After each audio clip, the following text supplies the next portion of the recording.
विश्व विख्यात संगीतकार रिकी कैद शनिवार शाम पहुंचे ताल पर संगीत के क्षेत्र में, पर्यावरण के क्षेत्र में 3 बार के ग्रैमी अवार्डी और पद्मश्री कैद यहां विजिट करके काले हिरणों व देशी विदेशी पक्षियों की दुर्लभ वनस्पति के बारे जानकारी ली। इस दौरान कैद ने कहा कि वन्य जीव हमारी प्रकृति का जरूरी हिस्सा है। उन्हें हमें जो भी संगीत बनाया है प्रकृति से प्रेरित था। उन्होंने कहा कि जहां भी जाता हूं प्रकृति वन्य जीवों से सीखता हूं और कहा कि सभी को प्रकृति के संरक्षण के लिए प्रयास में रहना चाहिए। ताल छापर सेंचुरी क्षेत्रीय वन अधिकारी उमेश भागवतिया और उन्होंने अभ्यारण्य के जीवों के बारे में बताया। राम ज्ञान रिकी कैद के नाम से है प्रसिद्ध।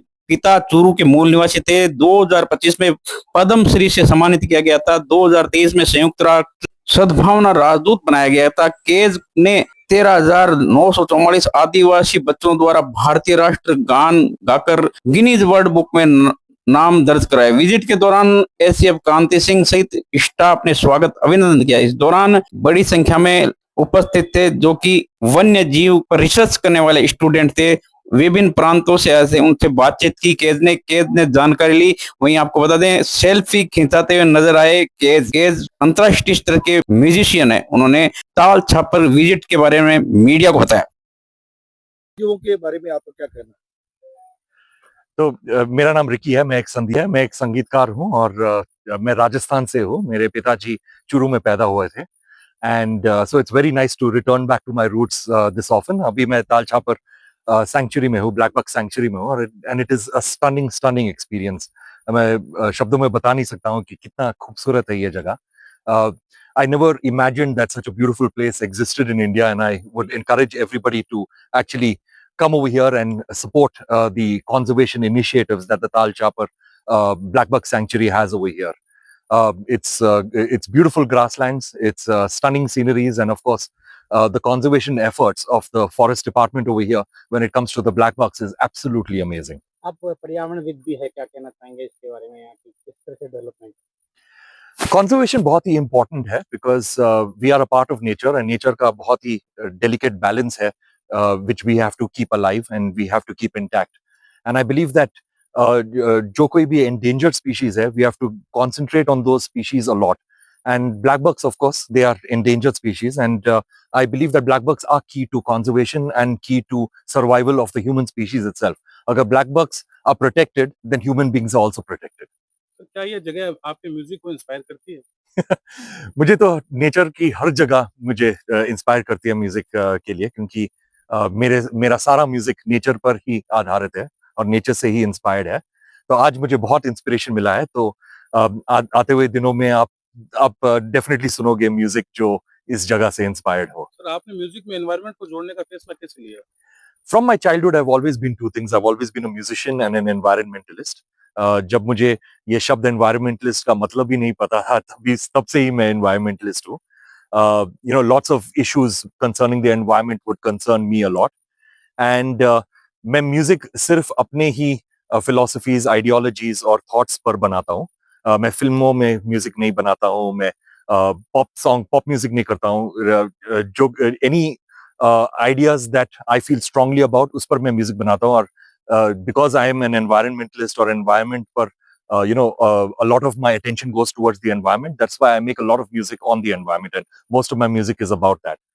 So that's the reason why music and environment is one and the same. क्योंकि म्यूजिक भी क्या है, music is actually started off as sounds of nature ना, और फिर उसके बाद राग आए and scales आए और notes आए। तो music and nature is one of the same. Sir, आप यूएनसीसीडी भी रहे हैं। वर्ल्ड अभी जिस दिशा में जा रहा है, क्या कहें? The UNCCD है United Nations Convention to Combat Desertification, and the UNCCD is a United Nations organization. I am the Goodwill Ambassador. So my work with them is to ensure that land remains fertile and land remains cultivable, and also and basically protecting land, because a fertile land and good land is the cheapest way to combat the effects of climate change. So यहाँ पर seeing the conservation efforts over here, it brings a lot of hope to actually not only to India but to the whole world, because India with 1.4 billion people, अगर हम लोग if we are more environmentally conscious, then we are not only saving India but we are saving the world. Sir, Rajasthan के culture, यहाँ के जो music है, folk music, आप किस नजर से देखते हैं, क्या कहते हैं? तो फोक म्यूजिक राजस्थान में मैंने बहुत कोलैबोरेट किया है फोक म्यूजिशियंस के साथ and in fact the earrings also that I wear is inspired by a Banjara folk artist actually. She had gifted me an earring and based on that I made these earrings because I wanted to connect with my roots. So I believe that music and nature goes hand in hand in Rajasthan because when you conserve the ancient forms and the tribal forms of music in Rajasthan, you're also conserving nature because I believe that conservation needs to be a 360-degree approach. Not only nature, but also culture. And with culture comes music. So it needs to be a complete effort towards conservation. Conserve nature, conserve music, conserve culture, and because of that, we will be conserved as human beings. एक निजी सवाल पूछना चाहूंगा, आपने career में ऐसा कौन सा पल था जो आपने कब तय किया कि म्यूजिक लाइन में मुझे जाना है? ऐसा कौन सा क्या था? वो कोई पल नहीं था, वो एक स्लो डिसीजन था। मुझे याद नहीं है कोई भी टाइम मेरे जिंदगी में जब मैं म्यूजिशियन नहीं था। मैं हमेशा म्यूजिशियन था बहुत कम उम्र से और आई थिंक जब से मुझे याद है मुझे म्यूजिशियन ही बनना था प्रोफेशनल। तो मैंने ये ठान ली बहुत कम उम्र में और मैं प्रोफेशनल म्यूजिशियन बन गया। तो ये मेरी बहुत बड़ी खुशकिस्मती है कि मेरा हॉबी, मेरा प्रोफेशन, मेरा ब्रेड एंड बटर, मेरा पैशन सब कुछ म्यूजिक है सर, और मैं और कुछ करता ही नहीं हूँ। ताल छापर आए हैं। हाँ। और अगर आपको ताल छापर की आवाजों में कोई धुन बनानी हो, आप कंपोजर हैं, संगीतकार हैं, तो उसकी पहली आवाज क्या होगी? हवा, पक्षी या कुछ? अगर ताल छापर से कनेक्टिविटी उसका कुछ बनाना हो आपको? तो मैं ना नेचर के साउंड्स जो मैं सुनता हूँ और नेचर के विजुअल्स में इंटरप्रेट करता हूँ म्यूजिक के माध्यम से। तो आई थिंक दो इंस्ट्रूमेंट्स जो मैं यूज करना चाहूंगा ये नेचर एंड दिस एनवायरनमेंट को to represent it through music, it would be the sarangi and it would be the flute, two instruments. NDPS मामले में 4 आरोपियों को एडीजे न्यायालय ने दोष मुक्त कर दिया। सुजानगढ़ के एडीजे न्यायालय ने 4 आरोपियों को बरी कर दिया, जबकि 2 आरोपी अभी भी फरार है, जिनकी गिरफ्तारी के बाद मुकदमा चलेगा। मामला है 2015 का, जिसमें छापर पुलिस ने देवानी तिराहे पर एक कंटेनर को जब्त किया, जिसमें मध्य प्रदेश से बीकानेर जा रहा। पुलिस ने कंटेनर में 44 क्विंटल अवैध डोडा पोस्त बरामद करके 6 आरोपियों को गिरफ्तार कर चंद्रपाल सिंह, विक्रम सिंह, दिनेश, मोतीलाल, लाल सिंह, पप्पू डांडरी के खिलाफ न्यायालय में चालान पेश किया गया। आरोपी चंद्रपाल सिंह, लाल सिंह, पप्पू सिंह की ओर से पैरवी करने वाले एडवोकेट मंजू गुलेरिया ने बताया 19 गवाहों के बयान करवाए गए, उनमें 38 से दस्तावेज न्यायालय में प्रदर्शित किया, जिसके बाद संदेह का लाभ देते हुए आरोपियों को एडीजे न्यायाधीश महेंद्र प्रताप भाटी ने बरी कर दिया। वहीं विक्रम सिंह की पैरवी करने वाले advocate Banwari Lal Bijaniya, advocate Govardhan Singh, advocate Rajendra ने बताया कि थाने के द्वारा एक कंटेनर को जब्त किया गया था, जिसमें कुल 44 क्विंटल डोडा पोस्त है वो जब्त किया गया था। माननीय न्यायालय द्वारा 2015 से लेकर आज दिनांक तक ये ट्रायल चली और ट्रायल चलने के बाद माननीय न्यायालय द्वारा फैसला दिया गया, जिसमें न्यायालय द्वारा इस आधार पर सभी मुलजिमानों को दोष मुक्त किया है कि जो एफएसएल रिपोर्ट है वो मिसमैच हो रही थी। इसके आधार पर सभी मुलजिमानों को 6 मुलजिमान है जिनको यहाँ न्यायालय में चालान पेश किया, उनको दोष मुक्त किया गया है। और इसमें जो 44 क्विंटल डोडा पोस्त बरामद किया गया था उसमें 42 किलो 700 ग्राम डोडा पोस्त है वो इन्वेंट्री के दौरान अधिक पाया गया है।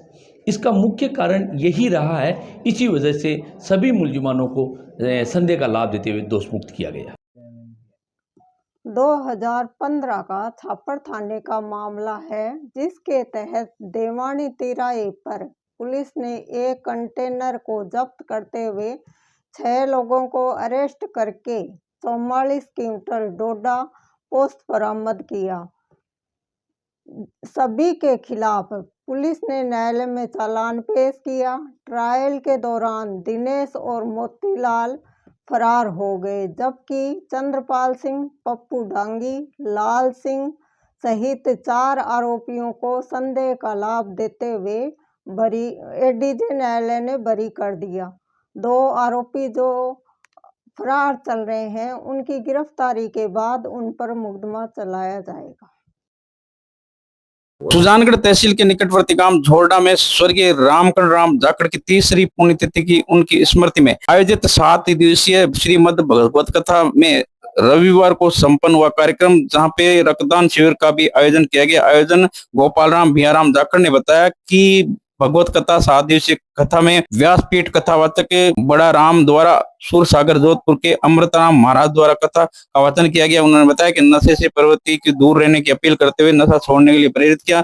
अंतिम दिन कथा में श्री कृष्ण ने सदामा की मित्रता का प्रसंग सुनाए गए, जहाँ पे राष्ट्रीय जाट महासभा के प्रदेश सदस्य धर्मेंद्र कील कपूरे, जहाँ पे महाराज को माला पहनाकर स्मृति चिन्ह भेंट करके स्वागत किया। इस दौरान किलक की उपस्थिति में श्रद्धालुओं को संबोधित करते हुए कहा, गौ माता की सेवा करना बड़ा पुण्य है, कार्य इसे जारी रखें। गौ माता के लिए कार्य किया अनुकरणीय होता है। इस दौरान 500 से अधिक यूनिट रक्तदान शिविर, जिनमें 50 से अधिक महिलाओं ने रक्तदान शिविर में अपना योगदान दिया। रक्तदान देकर वहीं आपको बता दें, रक्तदान करने वाले रक्तवीरों का सम्मान किया गया, प्रतीक चिन्ह भेंट करके सम्मान किया गया जाखड़ परिवार द्वारा। वहीं आपको बता दें, भगवत कथा के साथ साथ शानदार रक्तदान शिविर के लिए सर्वत्र ही प्रशंसा की जा रही है। इस दौरान बड़ी संख्या में ग्रामीण जन उपस्थित रहे, जहां पर रक्तदान शिविर के साथ साथ भगवत कथा का सफल आयोजन में अपना ग्रामीण क्षेत्र के लोगों ने योगदान दिया।